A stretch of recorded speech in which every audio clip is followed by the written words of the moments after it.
Welcome to the Happy Being Well podcast, where we talk about strategies and insights so you can live happy being well with your host, Rita Ferrugia. This podcast is presented by happybeingwell.com, your online store providing the best in all natural wellness products, such as natural essential oils, all natural bath products, all natural facial masks, all natural deodorants, irresistible leggings, crystals, including crystal home decor and kitchen items, herbal teas, natural sleep aids, and so much more natural wellness goodies at happybeingwell.com. Free shipping on any order within the USA at happybeingwell.com. Now enjoy the show.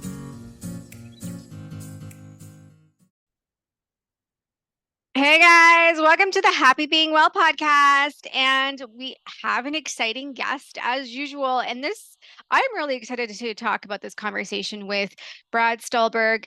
He is the author of Master of Change, How to Excel When Everything is Changing Around You, Including You. And so this is a topic that is so relevant today, considering everybody's been talking about the change that we're all going through at a rapid rate, especially with the rise of AI. And our climate change, economic changes, political changes, how the pandemic has forever kind of changed our lives and how we operate. So and just change in our personal lives, we can get married, have kids, like there's always change, but for some reason we always have a fear of change. So Brad really addresses this in his book, and we're going to get into it with Brad. So I'm a little in bio on Brad. So Brad Stulberg researches, writes, and coaches on health, well-being, and sustainable excellence. He is the best-selling author of The Practice of Groundedness and co-author of Peak Performance. Stulberg regularly contributes to the New York Times, and his work has been featured in the Wall Street Journal, Washington Post, Los Angeles Times, The New Yorker, Sports Illustrated, Forbes, Outside Magazine, and other outlets. He also serves as the co-host of the Growth Equation podcast and is on a faculty at the University of Michigan's Graduate School of Public Health. In his coaching practice, he works with executives, entrepreneurs, physicians, and athletes on their mental skills and overall well-being. So, Brad, welcome to the Happy Being Well podcast. Hey, Rita, it's great to be here.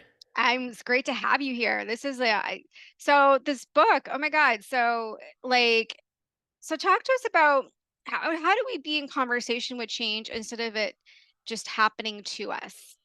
Yeah.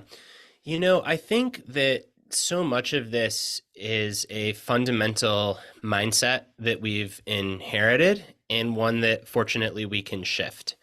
So the prevailing model of change is rooted in this science called homeostasis, which basically says that all living systems really desire stability, and that any change that shakes that stability is bad. It's something to be avoided. It's something to resist.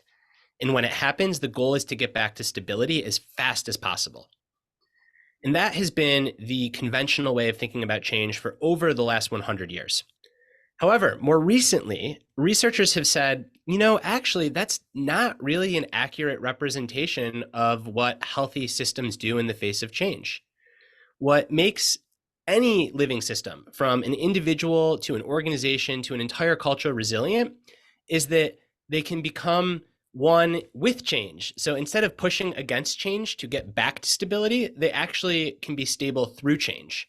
And to some extent, that requires changing. So that's a whole lot of science. For lay people, the way that I like to think of it is the old way of thinking of change describes it as a cycle of order, disorder, back to order. The new, more accurate approach to change is a cycle of order, disorder, reorder.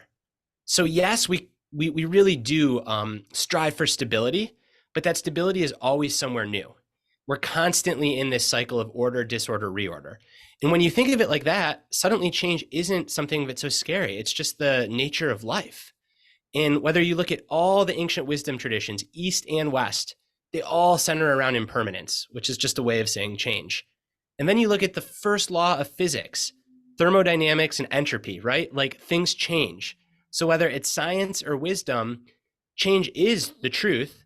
It's just that we've had this old model that pits us against it, when in reality, we need to be in conversation with it. I love that. Yeah, when we really look at it, change is a part of nature. I mean, we age, and as we age, we change. I mean, if you look at it from a biological stance, or even climate stance, if you look at history, look at Venice, I'm sure it wasn't always you know, sinking, the water there with the Venice canals. Before, if you look at really, really, really old maps, before where there used to be land, now there's water, and vice versa. So it really does seem to be, when you really break it down logically, it's just nature progress. So that being said, why do you think we have such as humans, as beings, we said we have such a fear, it's uncomfortable, we don't like it, associated with change? I think it gets back to this notion of, living beings do crave stability. And whenever there's change, we go through a period of instability. There's some kind of disorder. And if we view it with this conventional model that that's a bad thing, that we need to get back to where we were, then it's like, what's the point? What's the point of having disorder if we're just going to try to get back to where we were? But if we view that disorder as an opportunity to get to a new stability, perhaps somewhere better, well, then it becomes a lot more interesting, and we can be a lot more curious about engaging with it. So I think that's one of the reasons that we're so resistant to change. And then I think another big reason that we're really resistant to change comes down to just the kind of linear this or that thinking that is so prevalent in Western societies. So when you talk about change with people, you tend to get like one of two responses, right? The first is, I need to be strong. I'm not going to change. I'm going to take personal responsibility. I have agency, and I am going to bend the world to my will. I'm going to control this situation, and anything that happens that's bad is my fault. And then you have this other extreme, which is there are all of these enormous structures and systems and external events that we have no control over. So we just need to let go and go with the flow. We shouldn't over control. And I think that while both of those extreme approaches make for really interesting and provocative sound bites on social media, the truth is a lot more nuanced. It's somewhere in the middle. For 99.9999% of changes in our lives, we do maintain some agency, but we also can really get into trouble by over controlling the situation. There are things that we can control and we can't. And I think that it's this fundamental shift that realizes we can participate in change. And yes, change is going to shape us to some extent. We cannot shape change all the way, but we can do something to navigate it, and we can shape it at least a little bit. So to recap, I think it's these two things. The first is this homeostatic lens that says that we need to get back to where we were, which is just inherently false. It's not even accurate, right? Like, think of biological disease. You get sick, you're stable, your immune system has a response, your body's in disorder. And then when you get back to stability, it's somewhere new. That's literally how the process of immunity works. So we see this like at the cellular level. We're constantly evolving to these new levels of reorder. And just shifting your mindset to like view that as normal goes a long way. And then the second thing I think is, instead of thinking of either I have agency or I need to let go, we need to think I have agency and I need to let go. Like both those things can be true at once. I like that. I like how you associated order and disorder and reorder with the process of change and stability and instability. So that, because it really gives, that you do go through disorder when there is change. And you can name it. And that goes a long way too. Like when you're experiencing a change in your personal life, just being able to be like, I'm in the disorder phase and it does feel uncomfortable. I do feel like I don't have stability. And that's not to say that we should celebrate that, but if we accept that that's just a part of reality and that we're all going to go through these cycles, then we don't judge ourselves for being in it and we don't freak out when we're in it. We can say, hey, I'm in this period, and there are all of these various skills that help us navigate that period. I love that. So, you touched on a few points about it, but how does somebody get really confident and comfortable and to really embrace change? I know you hit on it a little bit, but is there anything that's monumental? There are two things that I'd say are monumental or immaculate or majestic, whatever glorious big word we want to use. So the first thing that I want to talk about is diversifying our identities and our sense of selves. And then the second thing I want to talk about is practicing this skill that I call responding, not reacting. All right, so let's start with the identity topic. This is one that was really personally and in my coaching practice, just like this monumental insight. And I've seen it had such a profound impact on my own life and a lot of the people that I work with. So it's really helpful to think about our identities like a house. And in a house, you want to have multiple rooms. So there might be the podcast host room, the author room, the partner room, the parent room, the athlete room, the community member room. A key trap to avoid is when we narrow our identity to just one room. When we say, I'm going to go all in on this thing and I'm going to define myself by this particular thing. Because then what happens is if and when that thing changes, we become so fragile. Our entire sense of identity gets discombobulated. So extreme examples of this are Olympic athletes that just define themselves by their sport. And then we know that when Olympic athletes retire, they suffer extremely greater rates than the general population of anxiety, depression, and substance use disorder. And of course they do, because their entire identity has just gone away. Poof. And what the latest research shows is that Olympians that are able to cultivate other parts of their identity and other parts of their lives have much better transitions. And here's the kicker, they actually perform better in their sport because they go from being scared of losing. Because if all you are is an athlete and you lose, well, then you are a failure. Whereas if an athlete is a key part of your identity, but it's not the whole thing, you can lose as an athlete and still have a strong sense of self elsewhere. So in investing, people talk about the importance of having a diversified portfolio, right? Because if one of your holdings goes to shit, you've got the other ones to support you. And in the book, I argue that we should think of our identities like that because we are going to experience change. And if we have multiple rooms that we can go into, when shit hits the fan in one room, when things are changing, when things feel completely out of whack and disordered in one room, we can lean on the other rooms for support. So in my own life, how do I practice this? A writer, that's my profession, that's my craft. It's a big room that I'm in. But I have the room of father, which I'd argue is even bigger, of husband, of athlete, and of community member. Those are my big rooms right now. So when I launch a book, right, that is like a disorder period. You know, it's by definition unstable. You don't know how it's going to sell. You don't know what it's going to mean for your career. All this stuff's going on. And for me to maintain enough stability to like prioritize and keep my mental health, I have to lean on those other rooms because I know those other rooms are stable. So I have to go to the gym and put on my athlete identity hat. I have to make sure that I'm reminding myself, like, first and foremost, I'm a father and a husband.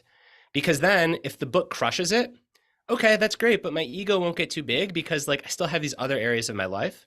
And more importantly, if the book doesn't crush it, instead of becoming completely distraught and saying, oh my gosh, who am I if not this book being a bestseller? I can say, yeah, like that's a core part of what I do, but it's not all of what I do. So if we can diversify our sense of selves, if we can have multiple rooms in our house that is our identity, then when change comes in one of those areas, we can lean on the others for strength. So that's the first like core concept is just think about the hats that you wear and try to make sure that you're not over-reliant on any one hat and you'll become a lot less fragile. The second core concept that we can practice is responding, not reacting. So whenever there's a change, whether it's a smaller day-to-day thing, so your dog has diarrhea and you're going to be late to a meeting, or you get stuck in traffic, or your kid melts down on the way out to school, or a more significant life change, you get married, you get divorced, you get promoted, you get laid off. In these situations, our gestalt or our gut says that we should just respond, like we should just do something, right? It's emotionally very hot. We often feel it in our bodies. And what the research shows is that most of the time, we benefit from letting those emotions cool off, from pausing, and from creating some space between the change that happened and then our response to it. So whereas reacting is really rash, responding is really deliberate. It's thoughtful, it's intentional. So just being able to pause, to gather ourselves, to process what's happening, to step back and say, hey, like this is reality right now. This is what's happening. Maybe I love it, maybe I don't, but it is what it is. Here are the skills, the resources I have that I'm equipped to deal with it. Let's make a plan, and only then should we proceed. And what the research shows is that because I'm sure people are going to say, well, yeah, Brad, like this sounds intellectually great, but like when shit hits the fan, it's a lot harder to actually practice this. And the research shows really, really dramatically that just by labeling the emotions that we're feeling, we kind of force ourselves to slow down and then we create some space. So saying, I'm feeling overwhelmed, or I'm feeling panicky, or I'm feeling anxious, or I'm really excited, or I'm feeling jolted. Just that labeling of the feeling, it separates us from the feeling. And within that space, we can make a wiser decision. I love that. Um, those are excellent points. Going back to identity, it feels like to me, and you hit the nail on the head. It's so true. We all place such an importance on one particular aspect. It usually is career, and I never knew that about athletes. So good to know. And makes sense. Creatives and entrepreneurs too. I mean, it's so many people because that's the area that I know best because that's where most of my coaching clients are. And that's my own life is like a craftsperson.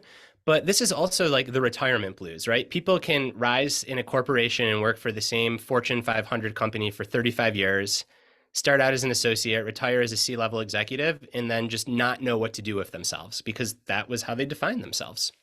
hmm And I think, I get this is where mindfulness plays in because society has taught us, covertly that such of our self-importance and, our value comes from success, worldly success like that. So I think that's probably why people attach so much of their identity into that. And, you know, um, yeah, so we just kind of have to like be more mindful and like really take that initiative to read a book like yours or work with a coach like you, um, to really be more mindful to like look at things differently in order to embrace change, be more healthier.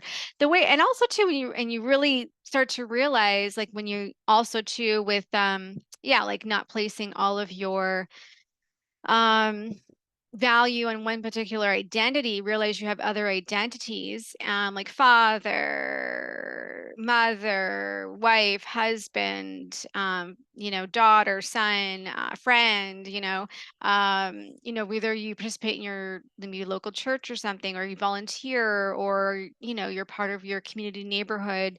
So there's other things that we do or we can start doing to be um that is a part of our identity that we have meaningful connections with other people. That's Um, right. yeah. So also to the when you talked about the space between reaction and responding. And yeah, it's really, really difficult. But also too, when you start to really, you know, adopt the education that you're talking about, you realize that adopting this actually makes life easier. You actually end up more happier as opposed to being stuck in the mud, meaning complaining and getting your nervous system all up in arms and always kind of living there whenever a negative change happens, over and over and over again. And as we know, that's not healthy, physically or anything.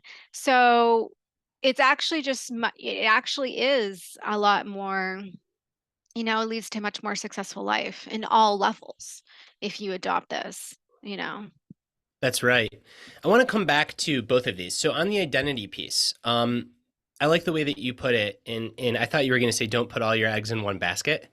And I think it's important to realize that for a season of your life, it's actually okay to put almost all of your eggs in one basket. So you can say like, I really want to go for it in my career. I really want to try to win a medal at the Olympics. I really want to make this relationship work. I want to devote myself fully to parenting this teenager or this infant or whatever it is, so long as you still have other baskets available. So this isn't about like being perfectly balanced across all your identities. It's about making sure that they're still available so that you can kind of shift over time. And I think a prime example of this, there's so many, right? But like parenting. Eventually, if all goes well, your kids will likely leave the house. So you can go all in on parenting for 18 years, but then at year 19 and 20, hopefully you've maintained enough other sources of identity that then you can shift your eggs into those baskets. And that might be true for a stay-at-home parent. For someone in their career, it might be the opposite. Um, so I think that there's like these two misconceptions. So number one is that you have to be perfectly balanced. I don't think that's true. I think this is just about having those rooms available. You don't need to spend equal time in each. And then the second misconception is people say, well, don't you have to be obsessed to be the best at what you do? In there, I cannot be more clear, but the answer is no. Because what ends up happening is if you are singularly defined by what you do, you put so much pressure on yourself and you have so much fear. Because if it doesn't go well, if you don't win, then who are you? Whereas if you have other sources of meaning and other sources of identity in your life, then you can go to those pursuits. And instead of playing not to lose, you can start playing to win. Or instead of doing it from a place of fear, you do it from a place of love. And I just think like that is such a misnomer, is you have to be obsessed. You have to only care about this one thing to be great. That's bullshit. You have to care about the thing a lot. You have to practice a lot. You have to have dedication to it, but it actually helps to make sure that you are more than any one thing. Because getting back to the central topic of the conversation, change, eventually that one thing is going to change. And when it does, if that's the only way that you define yourself, you are not going to know who you are, and it's going to be very discombobulating. So I wanted to add those two nuances to the identity piece, and then you're 100% right about responding, not reacting. It's a muscle and it's a skill. And like any other skill or any other muscle, the more you practice it, the easier it becomes. And once you get into a good groove with that, I could not agree more. At first, it's hard to do, but it becomes really easy, and it makes life so much easier because you realize how many freakouts you avoid that you didn't have to freak out about. You know, it's just like, all right, like this is what's happening right now. Yep, I'm in traffic. Sucks. The dog vomited. Okay. Kids are melting down on the way out to school. I really thought I was going to get that promotion. I didn't. It's not to say that we don't feel the feelings associated with this, but we just give ourselves a minute to be a little bit more mindful and a little bit more thoughtful before we take our next action.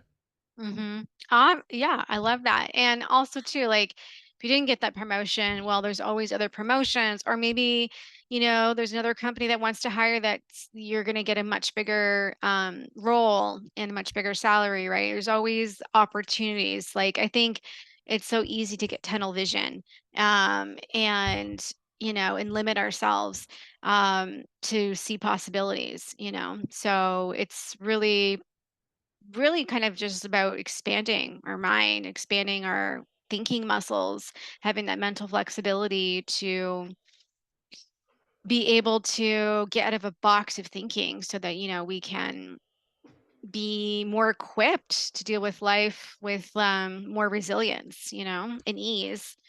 And yeah, it takes practice. It doesn't, it does not happen overnight, especially when uh, these these ways of thinking or these ways of implementing thinking are new, so it's definitely it takes time. So you talk about so how does one cultivate a strong and rugged yet flexible sense of self? Yeah. So this term rugged flexibility comes from thinking about how we as individuals really strive for excellence over time amidst all sorts of change that's happening externally around us, and then change that's happening internally within us. And the flexible part I talked a bit about, which is like diversifying our sense of identity, having the multiple rooms in our house so that over time we can shift where we go based on what's happening around us and what's happening within us. But one could say, all right, I kind of get that, but like, how do I know what rooms to choose? Or what's going to give this path of mine direction? And that is the rugged part. And there, I think that the way that we ought to think about this is, what are our core values? What are the attributes or the qualities that we really aspire towards? And these are the things that we can hold on to regardless of what's happening around us. So everything can be changing, but if my core values are love, presence, autonomy, and intellect, for example, I can apply those core values flexibly, even as things around me change. So you can almost think of identity like a river. And I'm not the first to say this, right? There's the famous quote from the Greek philosopher Heraclitus that says, you cannot step into the same river twice. And he's talking about yourself, like we're always changing. So it's a beautiful metaphor. Bruce Lee says, be like water. So we do want to be fluid like a river.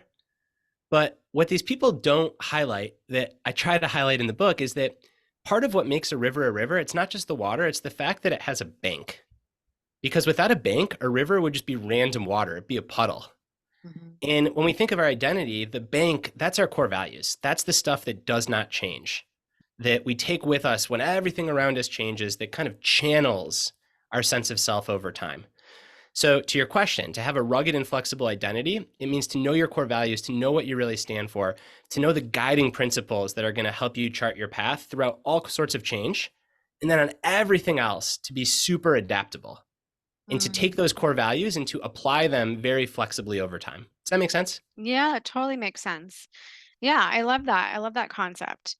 Um, and also too, like how to take productive action in the midst of life's challenges. I think you touched upon that. Like, the the space between reaction and responding, and also cultivating, not putting all of your identity, not putting so much value into one particular identity, having, different baskets, and recognizing it and valuing those different baskets of identity. So you touched upon it throughout the podcast. You've kind of answered that, right? Is there anything else? Am I missing? I think that there's two other things. One is everyone loves like a nice little framework. So the one that I like to use is the 2Ps versus 4Ps. So the 2Ps are what we do when we react, which is we panic and we pummel ahead.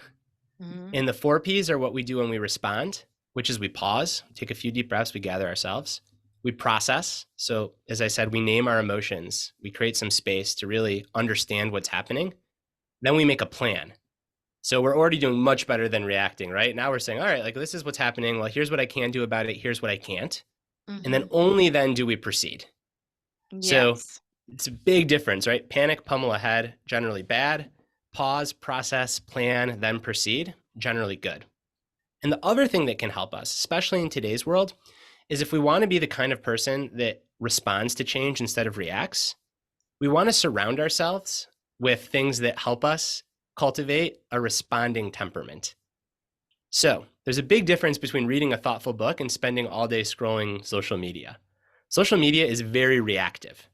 So if you swim in those waters, it's going to be harder to respond. Not impossible, but like you too will become more reactive. Whereas if you surround yourself with more thoughtful, deliberate ways of thinking, you'll probably become more responsive. If you're amongst a lot of reactive people in your life, that's going to be contagious. You too will become reactive. If you try to surround yourself with more responsive, thoughtful people, you'll be more responsive. So part of this is an inside game, but it's also an external game. And the way that I like to think of it is, am I putting myself in environments that promote reactivity or responsiveness? And then I try to choose the latter. I love that. And yeah, being the people that we're around has such a huge factor in our psyche. Like, I don't think most people really recognize how much, just by being in the presence of, certain individuals regularly, if they're negative, constantly or whatever, it does rub off on you. And also too, it's like, it's a way of bonding with each other too. Like say, someone's always complaining, and then all of a sudden it rubs off on you and you complain to them because they are complainers. You kind of like have a bond. It's like, oh, I'm going to tell so and so what happened today. And it's like this addictive emotion. um and because I've noticed it in people. And many years ago I used to have a friend like this, and then it rubbed off on me, and then I would, whenever something, and I would just like want to text the whatever complaint or grievance. It was like a drug because they did it and I did it, and that was like our bonding thing, right? So once I got rid of, like, people that were just inclined, they weren't willing to be mindful, or read books like this, or really really be more aware. And I just started cutting those people out, and that's when I noticed a huge change. So I always talk about this in the podcast. It's so so so important to, like, to really cut off like people that are just really toxic, because we're not responsible for them, so That's right. yeah, so it plays a huge role in our And lives. it can happen on both extremes around change, which is the area that I know best. So there's like the kind of toxic despair or nihilism or everything is always broken and bad, so let's just complain. But then there's also toxic positivity or like the Pollyanna, which Mhm. says like, who cares that the earth is burning? Like I get my organic groceries and everything is great always. And why can't you just be more happy? We should all just be happy all the time. And both of those extremes are generally not great. And they're also cop outs, I think, because if you are a Pollyanna or you're toxically positive, well, then you never need to do anything different because everything's always great. Everything's always perfect. Just, push that shit down. If you are chronically negative or you kind of like get off on intellectual despair, well, then you also don't need to do anything because, like, why would you take any action if everything's doomed always? So I actually think both these attitudes are like intellectually pretty lazy. Mhm. And the mature adult thing to do is to be somewhere in the middle and to realize that, like, yeah, like life is hard and there is a lot to complain about. And it's okay to go through really dark times and to be sad. And yet, I need to meet the world on its terms without losing hope. And there is generally some kind of productive action that I can take to make a situation better. And when there's not, I can seek help and I can seek support from other people. So I try to think of it as like these two extremes. There's like the overly positive extreme and the overly negative extreme. But what they have in common is they're both lazy because they're just ways of absolving yourself of needing like to do anything about the situation. The line that I have in the book is I think it's really true that we can't become broken people if we want to fix a broken world. And Mhm. I think that's just really important, especially right now with all the massive stuff that is going on that is really hard to confront. I think climate change, is a parent of young kids first and foremost on my mind. But to your point, when you study history, like the climate has always been changing. This isn't new. What's new is now we have some tools that tell us that, it's happening and there are things that we can do to slow the progression and to work with it to extend life for our species in a good way. And we ought to do that. But just to like say, oh, like it's over, there's nothing that we can do, total cop out. But equal cop out is to pretend that it's not happening. Mhm. Oh, I love that. Yeah, I think and I think most people go into either extreme.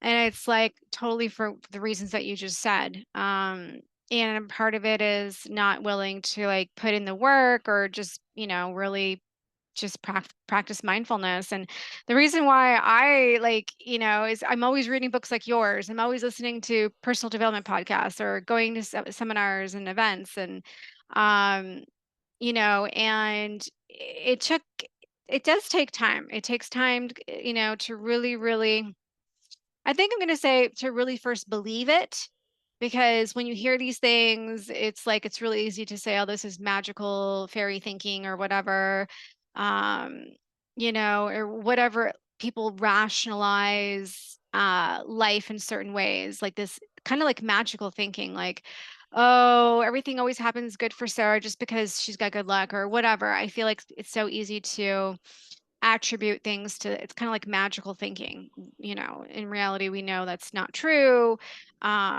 Regardless of people's backgrounds, there's always pressure and in work involved and responsibilities, and it does take a certain sense of self to you know carry your responsibilities out thoroughly. um And what's the alternative? Like despair? Seriously, which is just not a good emotion. So, um, two of my like ultimate role models on this topic are both massive civil rights leaders. So the late Martin Luther King Jr., who certainly didn't have an easy life, and who was able to sit in the middle of like despair, but still being somewhat optimistic. And then Brian Stevenson, more recently, who is known for his work representing disenfranchised populations who are often falsely accused of murder on death row. mhm, So, like, these are people that are doing the hardest work in the most challenging and potentially negative situations. And it sucks that we need them. It'd be a lot better if we didn't need heroes like this. And yet, I think the reason that they're heroes to so many people is because they confront reality. They don't bury their heads in the sand, but they continue to just chip away to make things a little bit better. Um, the Holocaust survivor and psychoanalyst Viktor Frankl has this term tragic optimism, mhm, which says that like wisdom in many ways is accepting that there's all kinds of tragedy inherent to life. Everything that we love changes. Like, that's pretty sad and tragic. And yet, like, we can still be optimistic and we can still do everything that we can to live a good life, to find meaning, to improve ourselves, to improve the world, even amidst all that tragedy. It doesn't deny the tragedy, it accepts it. And it says, in spite of this, I can do the hard work of choosing, like, to give it my best shot. And that's all that we can do. And I'm painting in like these very broad brushstrokes. So I acknowledge that, and I don't want to get myself in trouble or you in trouble. But I think on like the political right, there's this tendency to just go into like toxic positivity. Everything's fine. Why can't we just go back to the way that things were? And I think on the left, there's this tendency to go into like intellectual despair. You know, the structures, the systems are so broken. This is fairy tale thinking. Like, why even try? And yet the people that we really admire, the heroes, they're always in the middle. Yeah, I just think neither of those extremes when it comes to anything, but especially change, like they're just not helpful. So why adopt them? And they're never true. Like that things are never purely 100% structural or purely 100% individual. They're almost always in the middle. And I shouldn't say never. Like, are there examples? So a child that is abused, like an adverse childhood event, there's no good in that. That's just like cruelty. Someone being sexually assaulted or raped, like you don't grow from that. That is just cruelty. But outside of these very edge cases, we generally have some say in how we respond to change. Yeah, yeah, totally. Absolutely. I mean, we can raise awareness of what's going on and have people install, like obviously we have rules and laws in society. This is a crime, and try to do things to deter it. But I think overall, looking throughout history, I feel like, or even what, happened, what we all experienced in maybe in 2020. I feel like when things get so disordered, it, and everybody was like triggered and because everyone was traumatized, and because we never been locked up in our homes before, right? So or have experienced this type of pandemic, that it pulls to the surface things that we need to look at, individually and also as a collective society, of like what was underneath the surface that was like toxic that we never really dealt with because we were just going through life. So I think that it's like I don't know, like a way to realize things as well. It serves the purpose of like kind of, I guess you could say, awakening, or expanding our vision. Yeah, it's disorder into reorder. And I think we're still in that process. Like, back to thinking about change over the long haul, you look at pandemics over history, and like they're not just one and done in 2 years. Like, they have lasting effects. And I think that societally, we're still in the process of shaping what the new order is going to look like. And I think that's why a lot of people are uncomfortable. You also see societally during big changes, there's always a rise in demagogues and grifters because they just prey on people's fears. So people go through change and they're scared, and there's always room for someone to say, I can get you back to the good old days. And that's really enticing. But again, like, that's not how progress works. Like, we don't want to go back to the good old days. There were no good old days. We have to constantly like work for progress. Otherwise, it's just regression. No one wants that. Absolutely. Yeah. If we just were to look at our history, our society has structurally always changed, our culture, even the way we talk, the way we dress, how we even like live, our consciousness has ultimately changed, through our media change, so it is natural. I mean, we used to watch Leave It to Beaver in the 50s, and now that type of show is like, completely, we're never going to see a show like that again remade in today's society, right? Because we've changed consciously just due to the advent of technology. Um, we're becoming more real, less disillusioned. Like we're just facing reality. I think we're confronting reality more and more as a species. Even if just looking at that example with Leave It to Beaver, the perfect, and now people slowly want more real, more real, more real. And I just think we're just getting more real as we progress and as we kind of age as a society. So, which is exciting, I think it's exciting. So Well, thank you so much, Brad. This was such an insightful, enlightening conversation. And I just want to tell you guys he's got so many amazing reviews of the book. If you go on his website, bradstulberg.com, the link will be in the show notes. You can purchase the book, and you can read all of the amazing reviews. One review says fascinating, wide-ranging, and deeply profound, from an Atlantic staff writer. An inspiring guide to plunging into the reality of uncertainty to grow and flourish in the here and now. Author of 4,000 Weeks. And another review says immensely wise and timely, provides a powerful map for tumultuous worlds. An author of Deep Work, and carefully researched to help you embrace change and rise to meet it. Author of How to Change. So, guys, I highly recommend purchasing the book. You can purchase it. The book gets released September 5th, depending on when this podcast is released. You can purchase it on Amazon, Barnes and Noble, on Brad's website. His website will be linked in the show notes. You can click on it, purchase it from there. And, you can purchase it even in store as well. So, any closing words, Brad, before we go? No, I just want to thank you for having me on the show. I really enjoyed the conversation, and I appreciate the warm words about the book, and I'm so glad that you found it to be valuable. So thank you. Thank you. Thank you, Brad, for being on the show and enlightening the audience today.